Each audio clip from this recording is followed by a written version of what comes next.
All right, Jim, welcome to our session today. I want to thank you for being on. Why don't we start out by just talking a little bit about who you are. Who is Jim Nail? So tell us a little bit about your background. Okay, well, I have a long background in the investment business, and most of it international. Mostly I worked either as an analyst or as a research head for institutions like I advised George Soros, and I worked for Deutsche Bank. Okay. And things like that. And then about 7 years ago, my partner and I set up an investment advisory company in the United States. Okay. That focuses mostly on real estate development. Okay. So all about investments then, and with franchising, those are investments too. So when you're going through the process of analyzing investments on a bigger scale, more corporate scale, what are some of the components of that analysis that are helping you with the franchise side of it and making sure that franchises that you represent are good investments too? You know, it's really enormously helpful. Because you get used to going through like lengthy, complicated investment documents. I mean, I've gone through some for real estate projects that are 2,000 or 3,000 pages, and and some of them can be set up with all kinds of clever little angles to take advantage of investors. I'm not an attorney, but I've seen enough of that so that I sort of, I think, have a feel for it. Right. So I think I can go through the franchise sort of documentation and get a feel for where pitfalls might be, things to look out for, right. Things to advise the investor to ask about. That's interesting. Yeah, it relates really nicely to franchise brokering and what you're helping people to do, which is to understand the investment and make sure that it's a good investment before investing. Yeah, I hope so. I mean, and actually, the smaller scale makes it more fun. Mm-hmm, yeah. Because there's so many different businesses in franchising. Yeah. So it's not like you have to spend 6 months working on one massive real estate development project. You can actually have a different business for every client, or several different businesses to look at. Right. So I'm really kind of excited about that. Yeah, it is fun. I mean, it's amazing to think of. And some of the ideas are so good. Yeah. Yeah, there's a lot of different opportunities out there that people never even knew existed, and they don't know are franchises, or they could be doing business with companies that are franchises and they don't even know that's behind the scenes. Absolutely. So that I'm sure would add a lot of variety into the day to day compared to what you were doing before. Plus, you just have to take off your hat sometimes. How did somebody come up with that business idea? Yeah. Develop the model. And now they've got 100 units. Yeah. And they replicated it 100 different times. Mm-hmm. Yeah, that's... And some of them have a very high success rate as well. Yeah. So it's really, really interesting. Yeah, it's a fascinating business from that perspective, that you get to see all of these successful businesses and then learn, what are the components that make it a successful business versus the components that make them not so successful. I was looking at one just a few days ago that's been in business for 30 years. Okay. And over the last 3 years, they've had 98% of their franchise units successful. Oh, wow. And some of them are making millions of dollars a year. So some of those businesses are worth, I think the guy told me that he'd sold his own business for, I don't remember, I want to say 10 or $15 million on the back of an original investment of $500,000. Wow. Can you imagine? So if you were an investor, you would say, or if you were advising an investor, you'd say, yes, this is a good one. Yeah, that worked out pretty well. I think that might be nice. That worked out pretty well. But the thing is, if you're going into business on your own, I don't know the statistic, but isn't it something like 90% of businesses go broke in the first year? Yeah, it's pretty high failure rate of independent startups. But in this one, 98% of them didn't. Right. So that kind of reverses the statistic a little bit. Just a little bit, you think? Yeah. Yeah. So anyway, yeah, I'm really enjoying it so far. Oh, good, good. Yeah, I mean, anytime you have access to information like that and can share that information to somebody who's looking at different investments, I think it's helpful to be able to see that before you buy, which is one of the cool things about franchising, is that you can see how the investment is doing That's right. before you purchase. That's right. With your, investment advisory roles in the past, did you have that same kind of flexibility or visibility? Not for the real estate development. No, it's much riskier. Yeah. For some of the stuff before that you did. Yeah. But that's the great thing about FBA, by the way. I don't know if you want me to talk about that. But, sure. As a regular person thinking about getting into a franchise, and I know this because my wife was thinking about it several years ago. Okay.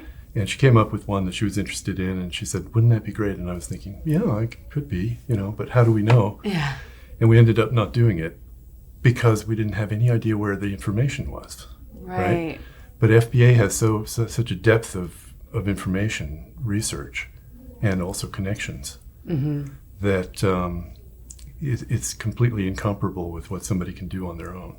Right. Oh, yeah. You just couldn't do it. No. Whereas, you guys have created all these tools. It's just a matter of sort of pulling it up and having a look. Right. And in the worst case, phoning the person who's there. Helping them through. So that's, I think, what attracted us to FBA, this just obvious sort of depth of research capability. Yeah. Well, and the culture of quality, too. Oh, thanks. Yeah, we like it here. We like doing what we're doing. So why don't you talk to me a little bit about where you see yourself as a franchise broker and what you want to accomplish with it? Okay, I'll give it a shot. Well, one of the areas that brought me into this was the idea of immigration, sort of investment immigration. Okay. Or whether is it investment immigration or immigration investment? But the various kinds of visas that you can get by investing. Mm-hmm. And I had worked with one of those forms of visa, and franchising offers a different kind. And right. So I'm kind of interested in that, and I'm looking forward to working with immigrants. But I don't want to just do that. So I'm also, at the same time as I am activating sort of a network of connections with immigration attorneys. Mm-hmm. But at the same time, I'm sort of looking out for ideas that I like, so franchises that I really like. Mm-hmm. And thinking about just working on those. It doesn't have to be an investor. If it's a really great idea, like the one I was just telling you about, why not just find people who are interested in something like that? Right. I don't know if that answers your question. But yeah, it does. That's it's a vague plan at the moment, but that's it. Okay, good.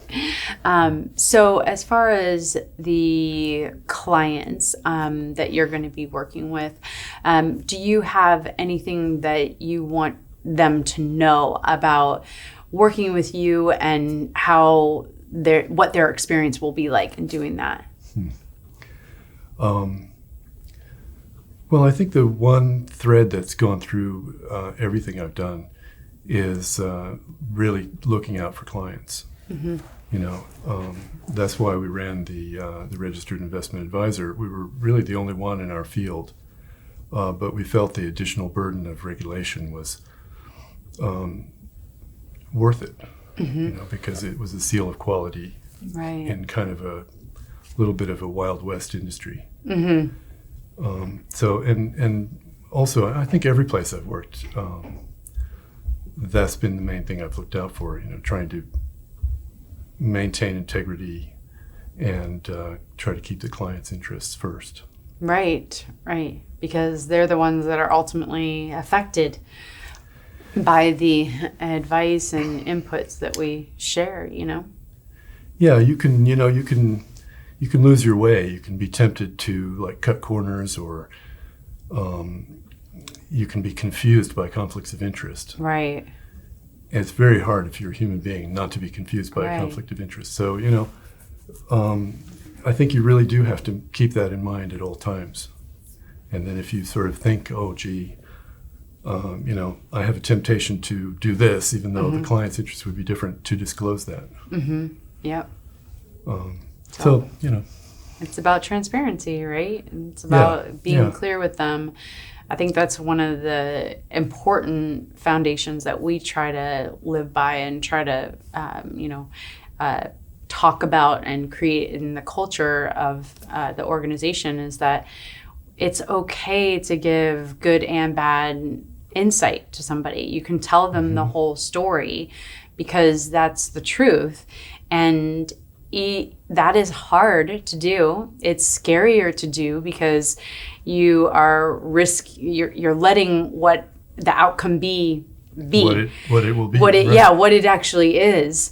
But at the same time, you're gaining the trust and the loyalty of the person that you're supporting and that you're working for, the franchisee. And so even though it's being transparent and taking that risk, it's having enough, groundedness and steadiness in yourself and in what you're doing, in your integrity, that you know that it's going to work out in the right way. And it takes a person of character to be able to do that, to be able to have that kind of trust. And so from what you've shown me, that's what you guys stand for, and that's what you do. You say, I'm going to trust the outcome and know that I'm doing what I need to help you know what is really here. And that's very honorable. Well, as I'm sure you know this better than I do, but there are brokerage associations that don't even look at the financial disclosure documents, right? They make a point of not looking. Right. But that's where all the required disclosures are. Right. So what are they telling their client then? The only thing they could be telling their client is the marketing material. Right. So in other words, they're just telling the story of the sales of the guy who's trying to sell this product, and they don't have anything to do with the truth. Right. Well, what kind of a business is that, What about 5 years from now when the person is broke and they've lost every penny they have? Let's just say. Of course, if they're rich because it was a great investment, they may falsely attribute that to you. But yeah, you don't want to build a business on deception. Right. You even if maybe you might make an occasional sort of sale, it's going to come back and bite you anyway. Right. Probably. Well, the good spirits out there would want that to be the case. That's how we believe the universe works. Yes, we believe that the good wins. At least sometimes. So let's talk about. I know that you have another company and that you have a partner. What are the different roles that you and your partner have in your business? Well, that's going to be changing to some extent now with the franchise business. But until now, what we've mostly divided it. Well, where we shared was when things were difficult to decide, or we had to make strategic decisions, and then we would, have enormous headbutting sessions and really just talk things through. But the default mode was that Payman would handle most of the marketing. Okay. And I would handle most of the analytical work. Okay. And then when we dealt with clients, I was the one who was licensed, so I would have to be on all the client calls. But he would usually, sort of kick it off, make everyone feel comfortable, which I'm not necessarily good at. And then I would, tell them about the business opportunity, strengths and weaknesses, which, by the way, was sometimes actually really difficult to communicate, that we would tell them not only the strengths, but also the weaknesses. Right. And, we would try to explain to them we're a regulated entity. Every 12 to 18 months, 5 people come into our office and look at every piece of correspondence that we've written. Right. Not just to clients, but even to leads, to see whether there's anything inconsistent in there. So even if I didn't want to, I would have to tell you the weaknesses. Right, right. And franchising isn't like that because that's the securities field, but it is when you're taking a more, I think, ethical approach to franchising, you're kind of applying those same principles to the franchise brokering process. So in a way, it's really good that you had that experience because you can approach this business in the most ethical way available. Yeah, I hope so. So, it's going to be a little bit of a transition because Payman and I are still going to be working on the immigration side jointly, very probably the same way we always did. Yeah, of course. But on the non-immigration side, we're going to generate our own book of business. So I'm going to have to learn to communicate on a human level with human beings. It's going to be really difficult. You are fine at communicating. It's going to be a major transition. You're talking here. We're going back and forth. It's fine. Yeah. Is there any reason why you chose FBA in particular compared to other organizations? Oh, yeah. We did a lot of due diligence. We looked at everybody in the space. Mm-hmm. And, you guys are actually not cheap. Right. But it was just such a huge difference. I think the culture of quality really shone through. Mm-hmm. And when people started saying things to me from other associations, like, for instance, don't overthink it. Mm-hmm. All you want to do is get the person registered. After that, it's up to the franchisor, right? And I'm thinking, what? Right, and then we were talking to you guys and Allison in particular, and she's showing us all these amazing information tools and saying, and then we do this, and then we do that, and then we look this up, and now we just got into this partnership with Franchise Grade, and we have 3,000 companies in there. Yeah. And it was just night and day. Yeah. And plus the training program, right? Mm-hmm. I mean, it's weeks and weeks, and it's actually not that easy. I started late because I underestimated the intensity of it. Oh.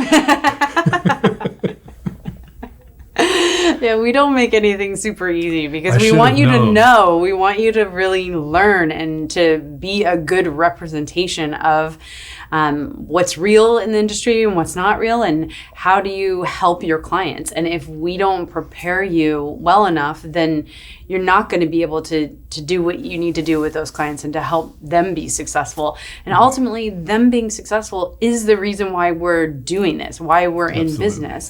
That's right. It's to help create entrepreneurs who succeed, not entrepreneurs who spend money and fail. It's to help this kind of unique business concept work.